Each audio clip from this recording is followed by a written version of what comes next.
For this video, I'm going to be highlighting some very safe mythics to craft. If you're a new player starting out, you might be thinking, hey, I want to craft one of those really powerful mythic cards, but I don't know where to start.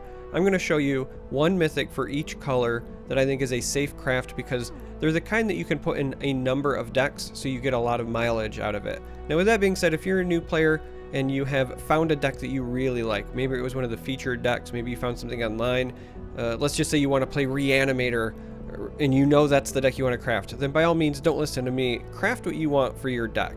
But if you're somebody who is collection savvy, if you're conscious about the crafting that you do end up doing and you want to get a lot of mileage out of your cards, I'm going to show you some safe and versatile mythics that you can craft early on.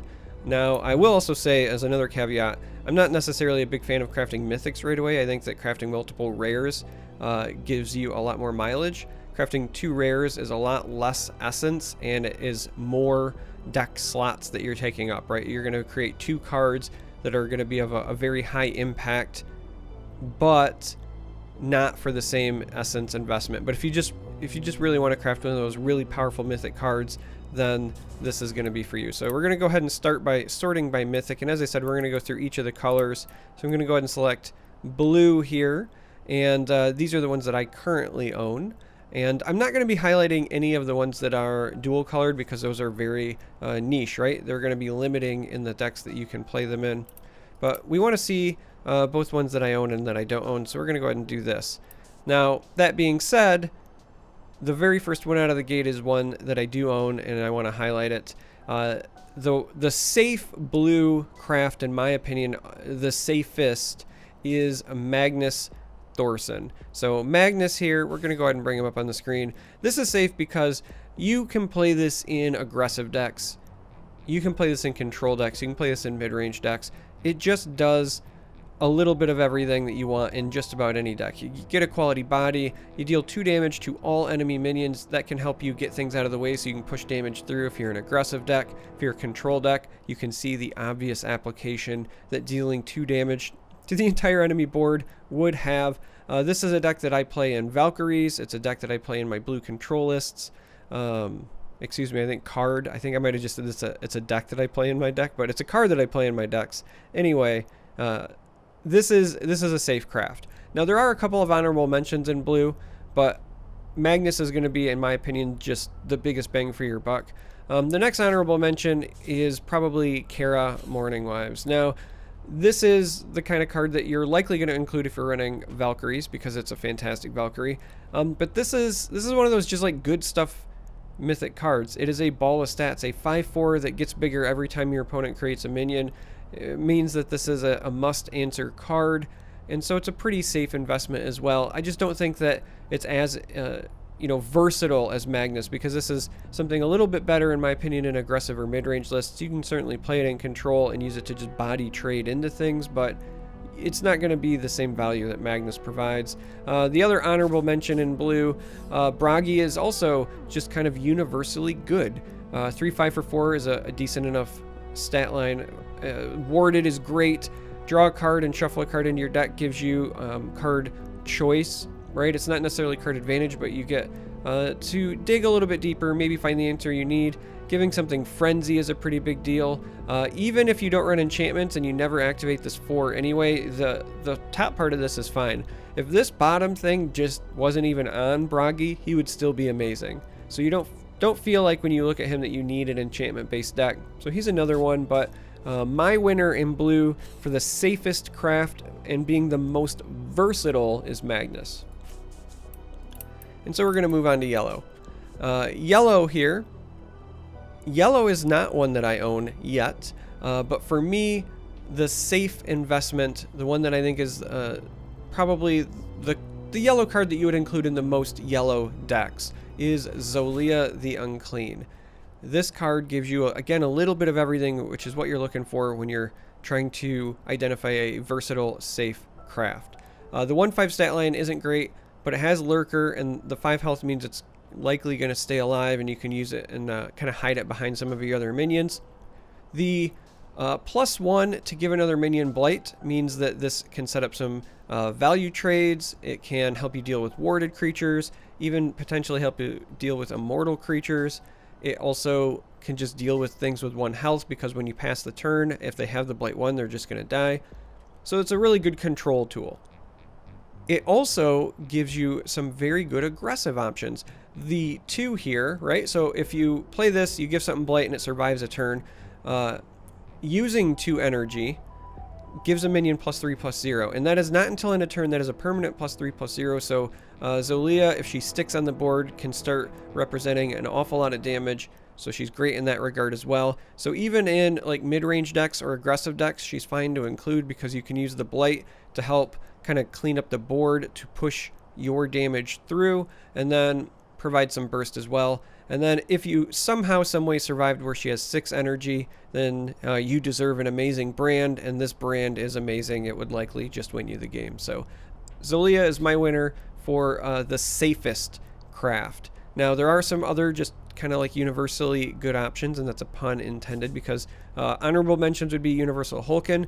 The 5/5 for 5 is okay, but once you start empowering this, specifically Alpha Strike and the Overrun, it represents an awful lot of presence on the battlefield. Both of the twins are pretty solid as well, but they require a pretty heavy investment in yellow. So 3 gems is a little bit steeper to muster than the standard 2 gems. Orbital Jamming Satellite, you can play in aggro, mid-range, or control as well. This would be my true honorable mention. I like Xyleia a bit more, but you can put Jamming Satellite in a lot of decks. It's very, very good. So those would be the ones that I would highlight. Xyleia, Hulken, Orbital Jamming Satellite, but Xyleia is my current winner, and I'm just a fan of that card. We're going to move on over to red. Red is one of the more difficult ones to pick a clear winner, because I think more than any other color, red has more niche options. There's some good stuff here, but there's not a lot in red that just makes you want to put it in any deck. They're very archetype dependent. For example, Enyo is a very mid-rangey card. Valentine's kind of mid-rangey control. Serapis here is more control-oriented. Melano here is kind of combo. Gigantomachia is a fantastic card for control. Kind of so on and so forth. In fact, the most kind of like general card that you would kind of put in everything is maybe Cognate of Eratos here. However, it's not good enough, in my opinion, to warrant you crafting it. So I'm not going to say craft Cognate, even though it is probably the most all-inclusive of the red mythics, because I just don't want you to waste your time on Cognate. It's good, but it's not great. So what I'm going to do is I'm actually going to suggest, if you really want to craft a red one that you can get a lot of value from, it's going to be Stairway to Hades. Stairway to Hades here, when your occupying non-demon minion dies, you return it to play, and it now also has Frenzy permanently. So the trick here is when you're getting ready to value trade into something, you slap Stairway to Hades down on that lane, it trades into something and dies, you immediately get another creature back, and it's a better creature because it has Frenzy, and you can get a lot of just value out of it. Goes even further if it's a creature with Rush. For example, you know, the Trapeze artists, right? They're a 2/2 with Rush. Nothing to write home about. But if you're going to be forced to trade them into something and it's later in the game and you got the Stairway, you play the Stairway, you trade into the thing that was blocking it, they come back, and then they represent 4 damage to your opponent because of the Frenzy. So Stairway is just a good combat trick. It's a good all-around tool. You want it in aggro. You'll also play it in control because you can use it to bring back some of your control tools. You can get a lot of like cheeky fun stuff out of it because it does trigger Awaken again. So speaking of our blue mythic mentioned earlier, Magnus, if you have Stairway to Hades on Magnus and Magnus dies and he comes back, he's going to hit the board again, etc., etc. So fun stuff you can do there.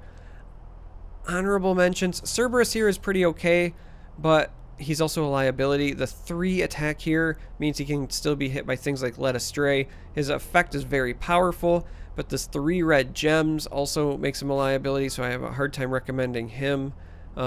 Sea Lord's Trident is great. This would probably be my true honorable mention, so I think Stairway is the pick, but if I had to suggest another one, Sea Lord's Trident here is probably not the best aggressive card for like red, just because red has so many great aggressive tools, but in mid-range and in control, this is great. because you can continue to just keep making bodies to block things over and over and over again without having to expend cards in your hand to do so.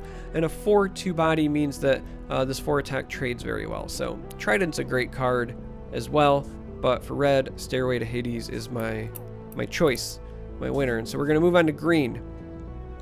Green's got some good options, I'm not going to lie.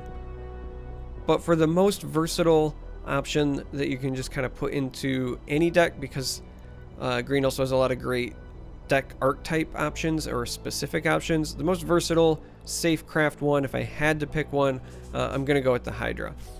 The Hydra here, a 4/5 for 4 is great, but being able to trade into opposing minions, and then if this survives, it not only fully heals but gets bigger, means that when this comes down on the table, your opponent likely has to come up with an answer. You can play this in control and just body trade all day. You can play it in a mid-range deck and play it in aggro. It just works. This is your versatile safe craft in green. With that being said, there's some great stuff for specific decks if you're playing green-oriented spell decks.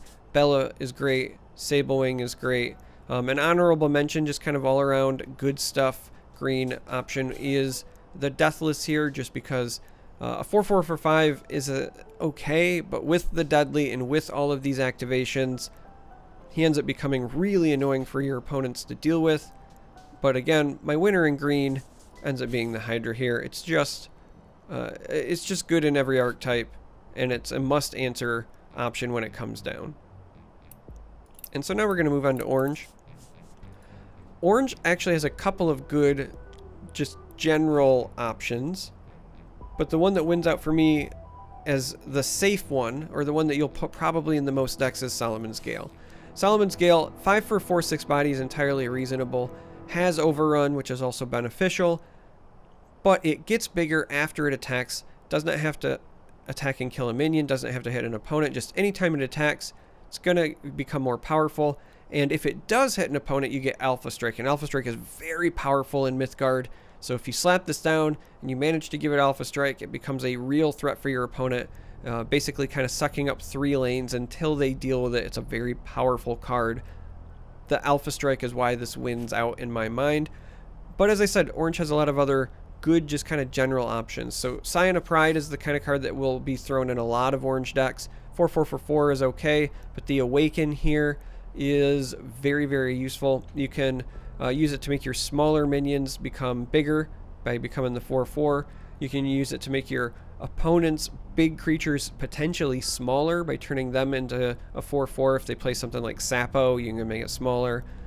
You've also got the option with Pride of Place to get around demise effects if you don't want to deal with them, because it becomes a kind of vanilla 4/4 lion. So this is a very versatile card, but it's just not quite as good in my mind as Solomon's Gale.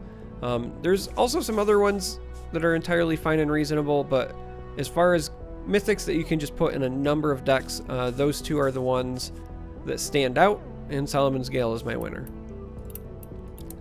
So last up we have purple. Purple's got great options for the kinds of mythics that you could put in a number of decks. This one is actually a pretty tough decision to make, but for me, the winner, if I'm going to recommend something, is going to be Master of Shadows.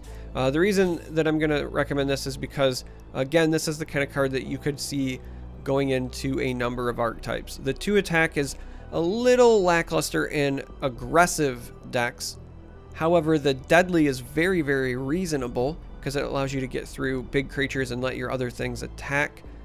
The 5 health is very reasonable, and on a stealthed creature, 5 health means that they might not have a good way to deal with it, and if they think that this is a mimic and they try to deal 4 damage to it, it's going to survive. But the real value here is that when this is down, every other minion you create gets stealth, and this ability does not break stealth. So if he's still stealth, you're still making other things with stealth, and then it really truly becomes a guessing game for your opponent. They've got to pay attention to the gems you spent, the mana you spent, and try to make an educated guess. But it's just all around useful, right? Deadly's great. 5 health is reasonable on a deadly creature. Giving everything you have stealth is going to be certainly annoying for your opponent. Honorable mentions. Nine-Tailed Vixen is another 2/5 for 4 with Deadly. But because of this one and it kind of being spirit based, you kind of have to build a deck around that. That's why Master of Shadows won out.